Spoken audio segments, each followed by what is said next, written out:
சம்மருக்கு அப்புறம் மாம்பழம் வச்சு ஒரு ரெசிபி செய்யலாமா? அதுக்கு வந்து நான் இன்றைக்கி ஒரு மாம்பழம் எடுத்திருக்கேன். நல்லா அது மேலே இருக்க தோல் எல்லாம் எடுத்துக்கிட்டு கட் பண்ணி மிக்ஸி ஜாரில் ஆட் பண்ணிக்கோங்க. நைட்டே முன்னாடி நாள் வந்து பாதாம் பிசின் வந்து ஒரு 4 ஊற வச்சுக்கோங்க. அதையும் கொஞ்சம் பாதி மாம்பழத்தோடு போட்டு நல்லா வந்து அரைச்சி எடுத்துக்கோங்க.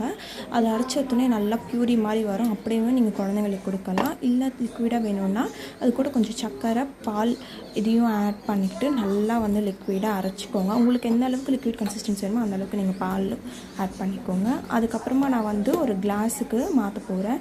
இப்போ வந்து அந்த பியூரி எடுத்து வச்சுருக்கேன்ல, அது வந்து நல்ல டேஸ்ட் கொடுக்கும் ஆக்சுவலி. ஸோ பாதாம் பிசன், நம்ம வச்சுருக்க சப்ஜா சீட்ஸ், அப்புறமா அந்த பியூரி, அதுக்கு மேலே கொஞ்சம் டெக்கரேட்டுக்காக நான் அந்த கெட்டியாக அரைச்சி வச்ச பியூரியை வந்து ஆட் பண்ணியிருக்கேன்.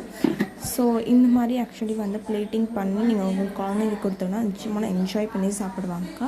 இந்த சம்மருக்கு இந்த மேங்கோ வச்சு நீங்கள் என்ன செய்கிறீங்க அப்படின்னு எனக்கு கமெண்ட் பண்ணுங்கள். பாய்.